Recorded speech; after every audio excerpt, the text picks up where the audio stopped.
Alright, welcome back to Ricky's Garage. I know this is an update video and people have been asking me about the fiberglass job, and after a year it's still holding up. It has not come up at all. The only thing you see with the duct tape here is because of the bezel, and the guy commented earlier today, Mantree I believe, asked me, hey, about the fiberglass job. Well, since I keep pulling this bezel off on and off after I put a radio and all that, the instrument cluster, I need to put the clear thing and then switch the miles out, because this instrument cluster works and the other one did not. That's why. And then I still gotta switch those the odometer, my bad. But the answer to your question is that down here, you see where that kind of broken off. Well, after pulling on and off all that, it's loose. And the reason I got this duct tape is to hold it down. But when it's real hot, it tends to curve out. And to fix that problem, what you asked me earlier, man, was that area right there. If you were able to put a strip of fiberglass, like in there, across, and let it sit, you might have the chance where these clips can go back in and hold.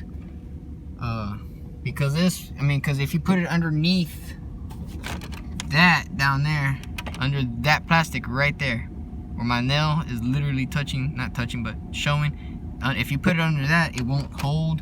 It might break off. But if you were to put it inside that space, and even along this area too, it'll hold. Over here it holds mostly with this duct tape, but over here is where it hangs out because it's missing that whole chunk. But after a year, it does not peel up. Like right here, it peels up because I didn't put enough resin there. But after a year, I don't mind all the junk I have there. It's intact. It's not broken off. Does it rattle? No. Let's see over here. It's still intact. It's all good. No bullshit. So, but if you were to find another dash, good luck, and have a clean job. But this is temporary. And another thing is, I didn't want to hear a bunch of plastic breaking off and rattling while you're driving. But this is the update video. This is my truck. I have it running. I'll make a full video on this truck. Not right now. I got other things, but this is an update video. I've been working a lot. Got out of school, college, finished it, working at a shop as a mechanic. And I will say this, 81 subscribers. If I can reach at least 100, I'll be fine.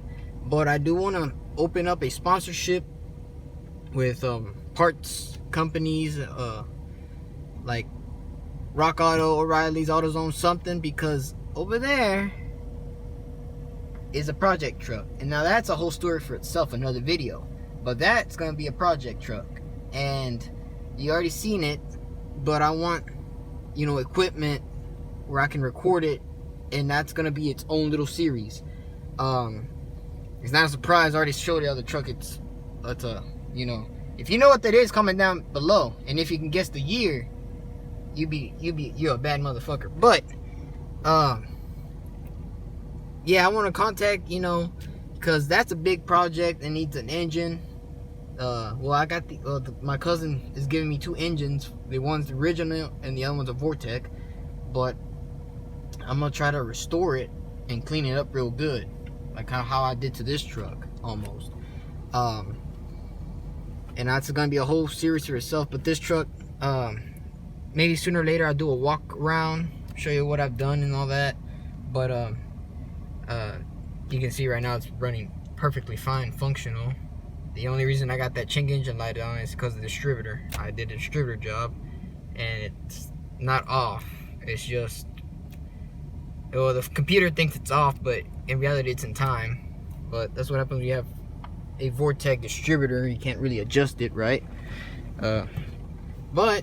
And it's manual 4-wheel drive. But that's the update video. So I mean, the dash is still intact, the fiberglass job, and like I said, man, tree, if you were able to put fiberglass in those holes and let it sit, it'll probably hold these clips and this bezel won't be falling off like mine.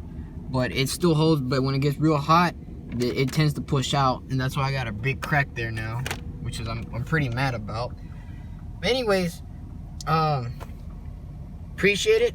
Support the channel, comment down more, give it a like and subscribe, and I want to hit at least 100 subscribers by the end of September. I'll appreciate it, and I hopefully maybe by the end of the year try to at least get almost to 1,000. Maybe that's a goal of mine, at least 1,000, but baby steps first. So I appreciate it. More content to come out soon, but I just need a GoPro camera and probably record some things that I do at my work, at my job, you know, mechanic stuff. Like a daily vlog of me doing repairs on cars and diagnostics and stuff. But I don't know, if you want to see that, you know, comment down and like the video, show your support, and thank you. I'm trying to do some videos this year, and stay safe out there from COVID, and appreciate it, and signing out.